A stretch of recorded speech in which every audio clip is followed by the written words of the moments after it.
Good morning. This is Wednesday, January 28th. You guys don't have class today because y'all still have lots of ice in the North Georgia mountains. But here in South Carolina, we are getting back to normal.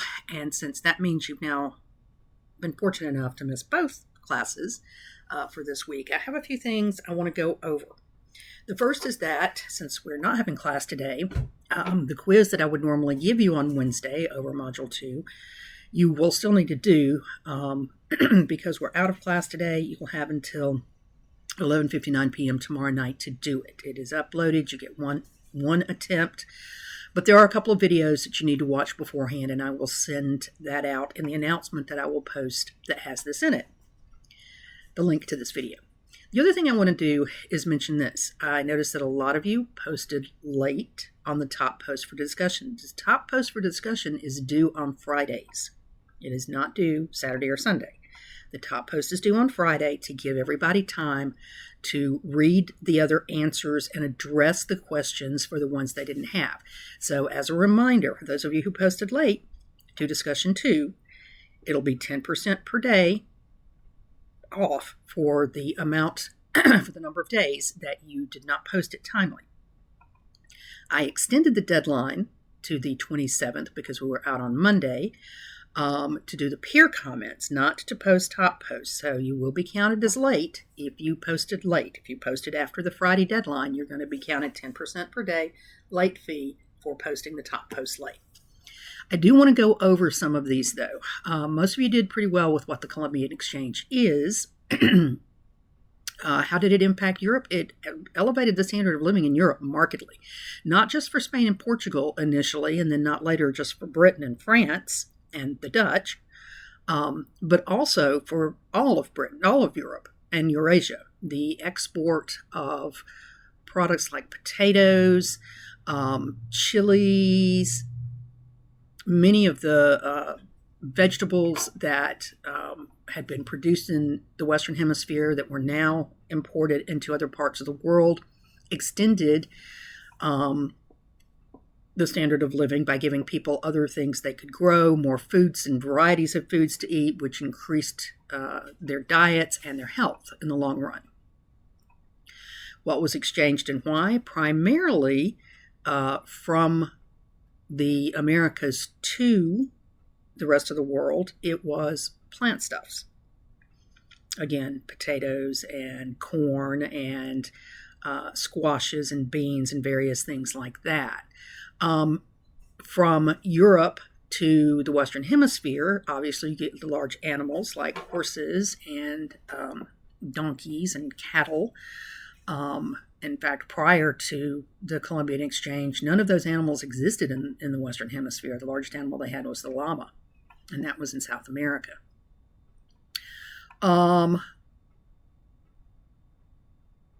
Also, you get, obviously, the transmission of diseases, more so, again, from Eurasia into the Western Hemisphere than vice versa. This is part of what causes the great dying, the great decimation of the indigenous population. Some estimates take it up to 90% of them died off over a 200 to 300 year period because the disease works in waves. They would catch it the first time from first exposures, such as when the Europeans first arrived. The spread of the disease quickly through the indigenous populations is a big part of what helped defeat the Aztecs and the Incas, because not only were they fighting off the Spanish, they were also dying of disease, and in great numbers. Then those who survived that initial outbreak would live, go on, have children, and about 20 to 30 years later, the disease would go through the population again. So it's just like with the Black Death in Europe. Diseases work in waves. Eventually, people begin to develop immunity, but it takes generations to do that. So, and that's part of why so many people did die in these continuing waves of the various diseases. Who benefited the most from the exchange? Undoubtedly the rest of the world, because again, it killed off so many indigenous Americans that they got the really short end of the stick on that. It hurts the Africans because with the death of so many Native Americans, Africans started being brought in as slaves. So that's a big part of what creates the transatlantic slave trade. Who benefits the least from it and why? Native Americans and Africans, as just answered. All right, how did the scientific revolution and Reformation lead to the Enlightenment? Well, they laid the groundwork for it, and it's very important to understand the broader sense of the timeline here. The Crusades start in effectively 1000. And for the next 400 to 500 years, there are different waves of people going from Europe to the Middle East, to what we refer to as the Holy Land, Arabia, and the Arabian Peninsula, and the areas where Jerusalem and many of the other Christian holy places are located. But in that, they also travel to other places. They'll go by way of the Byzantine and the Ottoman Empire into Arabia. They would expand out of Arabia and go into Persia and other parts. India, there would be lots of visiting with people from many, many lands. And what this does is it reintroduces to these Western crusaders the science and history that had been lost to them with the collapse of the Western Roman Empire. It also introduces them to new foods like sugar and spices, which is part of where we move through the Crusades into the Renaissance, is that they bring many of these ideas back, but the people living, particularly in Italy, still have some access to some of the classics in Latin, and so they begin to re-examine them because they're hearing about them from these people who on the other side of the world, basically. All right. They also bring back with them, these crusaders, and then later with the Renaissance, these writers who are exchanging ideas about Indian and Middle Eastern science and technology. And as part of this, it's going to lay the foundation for the agricultural revolution as well, because it's going to be through that you're going to get the modification to the Chinese plow that's going to make it easier to plow the dirt in Europe, particularly Northern Europe. You're going to get the ideas that lead to the three-field system, crop rotation, things like that. A lot of those come back also in the Crusades with the returning crusaders. All right, so that's going to get us to the scientific revolution, which is, of course, going to be the reawakening or reconfirmation of science as they knew it during the classical period, Greece and Rome. But then it's literally through the Enlightenment that we get to the new ideas of science that lead to ideas like Newtonian physics and the creations of new technologies based on the ideas of the scientific method, the idea that you propose an idea, a hypothesis, you figure out a way to prove the hypothesis, you lay out exactly what you do and what you achieve from that, and then you publish it to the world so others can do the same. And if the people consistently get the same results, eventually this moves into becoming what is called a theory and then later a law. And it really is, when we think of the Enlightenment and what it gives to the world, it really is, from a scientific perspective, it is a scientific method. From a political perspective, it is the idea of the social contract and the idea of representative government. Now, these were not new ideas, but these are ideas that are in contrast to absolutism, even though some absolute monarchs will adopt principles of the Enlightenment, the idea that they have an obligation to their the people that they rule, to treat them well or to try to increase their standard of living. That's where we get to Peter the Great and Catherine the Great of Russia, Maria Theresa of Austria, etc. These are people who still believe in absolutism. And it's the absolutism that connects it all back to the Reformation, because absolutism is the Catholic interpretation of rule, whereas it is primarily Protestant nations, particularly England and the Dutch, Denmark and the Lowlands area, that begin to adopt representative government. And this is an idea that will spill into many of the colonies in the Western Hemisphere as well, not just the British colonies, which is the one we know best because we are derived from them, but also into the Spanish colonies and later the Portuguese colonies. So this is how it's all connected. The Enlightenment takes the idea of scientific reasoning and expands it to other venues or other academic pursuits, such as politics, economics, social organization. And this is the idea that these are rational things that can be examined and applied in a manner that will produce the best results for everyone. All right. Who benefited most from the scientific revolution and the Reformation? It depends. That's actually one of those kind of opinion questions where you really need to think about it and justify your answer. I would argue that Western European nations collectively benefited the most because they developed ideas about how to build technology like the caravel ship that's going to get them out. They developed the compass. They developed, and to be fair, the compass actually did already exist. It existed in China, but they come up with the ability to figure out longitude using the compass, among other things, which is going to allow them to move around the world.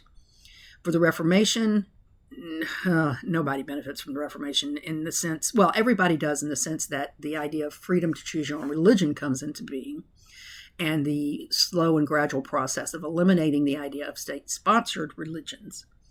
But the wars caused by the Reformation literally destroy so much of Europe. It's one of the big motivators for many people to leave Europe and come to the Western Hemisphere to start over, because they lose everything in those wars, often including lives of very close family members. What was the relationship between the Enlightenment and the colonization of the Western Hemisphere? Well, the biggest relationship between them is, of course, the growing idea of representative government, particularly in North America. But it's also the development of capitalism, which competes with mercantilism.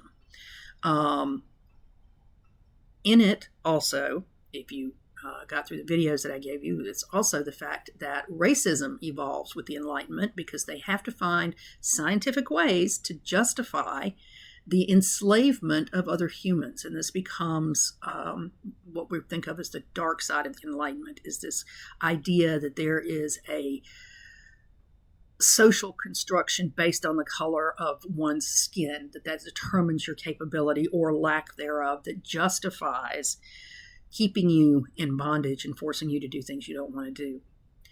Mercantilism is directly opposed to capitalism. Capitalism is Adam Smith arising out of the Enlightenment with the idea of the invisible hand of the market. Mercantilism is that idea that the wealth of the world is static. There is, which is interesting, of course, because at the time that they're preaching this, they know better. The Spanish are bringing tremendous amounts of gold and silver and profitable wealth in the form of sugar and coffee and things like that out of the Western Hemisphere. But in terms of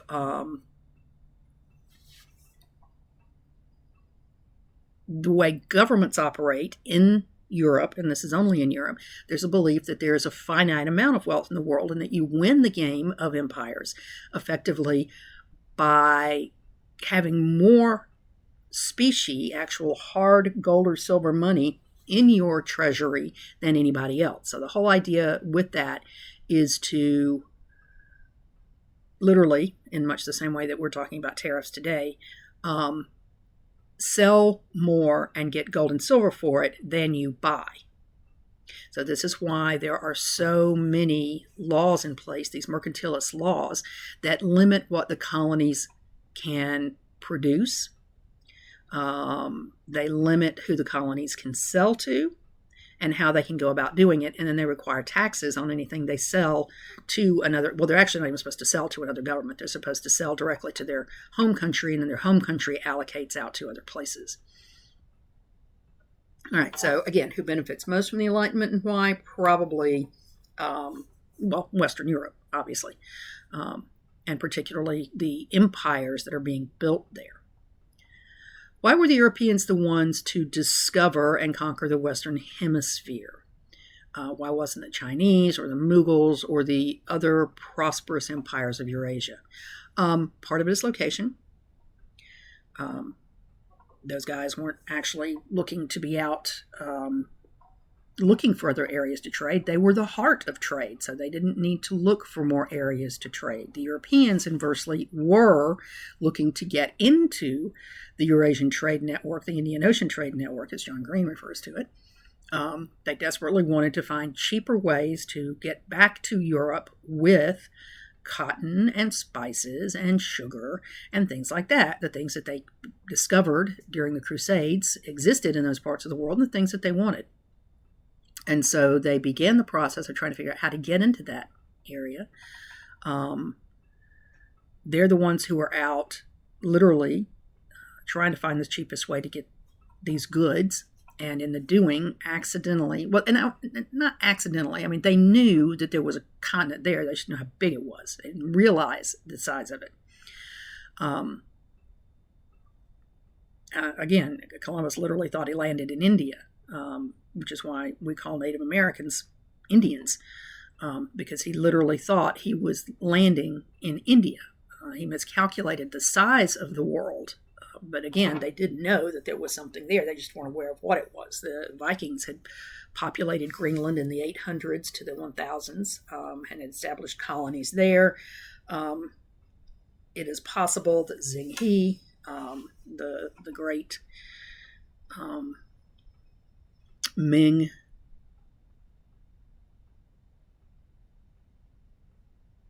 explorer, got as far as South America. We know he got to Africa. So there was awareness that there was something there. They just weren't interested in it and hadn't, no one from there had been to see them, so they didn't have that kind of curiosity about it. And again, with these big empires like the Mughals in India and the Ming in China and the Safavid Persian Empire and the Ottoman Empire, these guys were the center of the world. So they weren't, again, really looking to go out and conquer more places. They were concerned about maintaining their standard of living where they were. So this is a big part of why it ends up being the Europeans, but it certainly does boost the European position and power, because without the Western Hemisphere, the Europeans would not have been able to do the things that they do for the next 500 years. All right, so those are the big points to make. Now I encourage you to watch the videos that I will post in the announcement and the email that will come with the link to this video in it. And take that quiz as soon as you can. Remember, all of the quizzes count. Not all of the discussions count, but all of the quizzes count. And again, bear in mind that with this quiz, you have one attempt. You have until 11:59 p.m. tomorrow night. You can take as long as you want. I don't have a time set up on it. But you do need to be aware of the videos and the ideas in them, because there are some about historiography and stuff like that, which we'll be going on about for the rest of this course. All right, if you have any questions, email me, let me know. Otherwise, I will hopefully, barring more bad weather this weekend, see you in class on Monday. Oh, and you do have a new discussion, by the way. Module 3 is open. Your discussion top post for it is due Friday night with your peer comments between Friday when you post and Monday. All right, I look forward to seeing you in class on Monday.